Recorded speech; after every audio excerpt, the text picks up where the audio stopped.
État.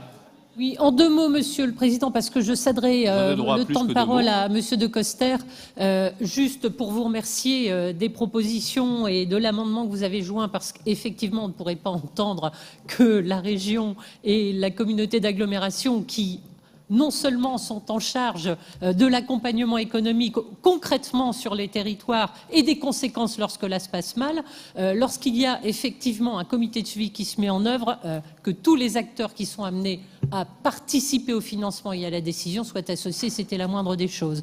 Donc, total soutien, bien évidemment, à votre action, Monsieur le Président, et je cède sans plus attendre la parole à François De Coster, en sa qualité de président d'agglomération, bien évidemment, et donc totalement impliqué. Et merci aussi pour le soutien du gouvernement, pour rectifier le tir, c'est indispensable. Merci.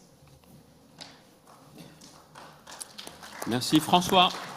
Oui, Monsieur le Président, mes chers collègues, vous réitérez les remerciements au nom des 5100 salariés du site d'Arc dans notre agglomération, et puis j'allais dire aussi du reste des salariés du groupe, parce que c'est tout un groupe qui va de l'avant, qui compose aujourd'hui le leader mondial des arts de la table. Remercier la collectivité régionale qui, en parallèle des efforts qui ont été faits aussi par la communauté d'agglomération du Pays de Saint-Omer, nous permet d'avoir complété ce tour de table.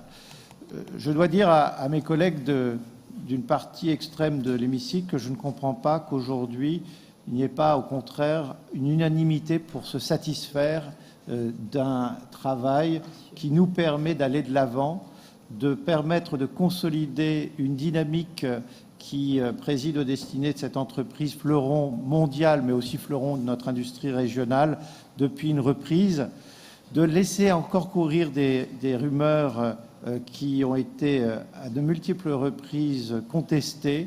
Non, le repreneur ne s'est pas octroyé de dividendes depuis la reprise fin 2014.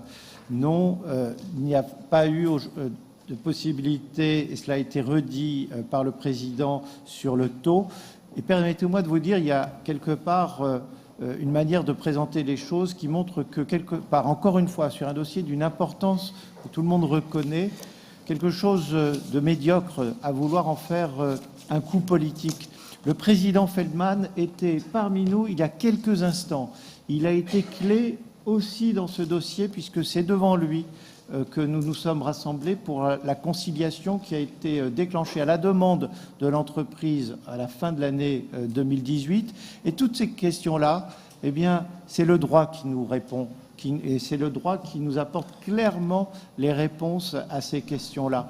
Alors vous auriez pu, Madame la conseillère régionale, poser ces questions au président Feldman et ne pas une énième fois essayer de transformer une ambition forte, ferme de la part de notre région pour son industrie, pour la défense de l'emploi, et à obtenir des réponses juridiques, un rappel juridique, plutôt que d'essayer de faire courir à nouveau des rumeurs et des hypothèses qui n'ont pas lieu d'être, tout simplement. Donc encore une fois, Monsieur le Président, un grand merci au nom de notre territoire audomarois, des salariés, et tout simplement un grand merci pour l'ambition que vous avez pour l'industrie de notre région.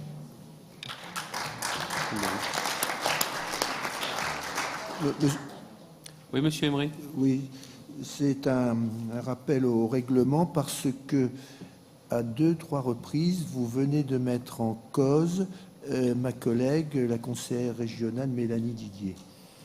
Nous avons évoqué, nous avons porté en commission ces questionnements.